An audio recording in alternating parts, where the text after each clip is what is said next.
But no, it was fun. German's cool because it's so similar to English. I learnt a bit of Japanese in primary school, but in my 6 years of learning it in primary school, I think I learnt less than my first lesson of German. Maybe it was poorly taught, but I think also, I mean, every word's basic. You're speaking English with a funny accent, and you're speaking German with slightly altered grammatical rules. And it's cool also. I'm a bit of an etymology geek, so I love the history of language. And if you look at Old English, it has so many similarities to German. And it's just cool. It's like you can see the history of the two and how they relate and how they diverted. Yeah. I think there are people in like the Netherlands, Old Frisians, like some dialect there, and it sounds almost identical to Old English. So they can like, they're mutually intelligible. This language from 800 years ago and this modern language now. It's pretty interesting. And Latin, what about it? kind of being the original English in a way? Well, not really. It's interesting you say that. This is actually why English is one of the hardest languages to learn. And it's just a really absurd, nonsensical language. It's because it's a Germanic language. It came from, well, English comes from Anglo, which the Angles were a tribe in Germany. So it's a Germanic language, and then the Romans colonized it and gave them Latin grammar. And so as a result, I think we have like this weird half German, half Latin grammar and vocabulary that just doesn't work well. I mean, that's why we have all these absurd verb conjugations and all these tenses that don't exist in other languages. Like past tense in English, there are like 5 different past tenses. You can say I went, I have gone, I have been going, etc. If you're speaking German, it's just I have gone for everything, which I like about English because it means you have more flexibility of connotations, but it does make it a really messy language. Right. It can be hard to interpret from different sub-languages of English, Sure. Yeah, the Like- dialects are cool. like the city people and the suburbs and Sure. the country.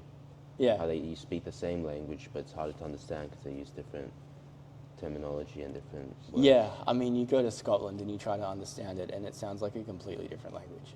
Yet it's the same. It's crazy. Yeah. Although a lot of the Latinization of English was kind of artificial, it happened kind of as the Enlightenment blossomed, and there were all these English scholars that said we need our language to be more academic and more esteemed. And they just forcefully inserted all these fancy Greek and Latin words into the language in place of the French and German loanwords that were already there, just to sound more fancy. And they changed all the spellings of words. Like, you know the word debt, D-E-B-T? Yeah. It only has a B in there because they said, oh, it'll look more Latin. Really? Yeah. So a lot of English is very artificial. So it just breaks its own rules for Or pronunciation. just intentional rules that weren't naturally developed, that have just come to be. Right. Like, I think, say the rule fewer versus less with countable nouns. That was just one guy that wrote an essay in like the 1700s that said this should be a rule. And people were like, yeah, okay. It was never official. Although we don't have an official governing body of language like, say, French does, which is probably a good thing. Because then it gives more freedom to countries to develop their own version of English. Yes, and also, like, who gets to decide what is and isn't correct language? Like in France, I know that they have something called the Academy, which is some group of elitist academics that say this is an official word, this isn't an official word, isn't an official word. So like, I don't think the word iPad exists in French. They have some like, I don't know, some random bull.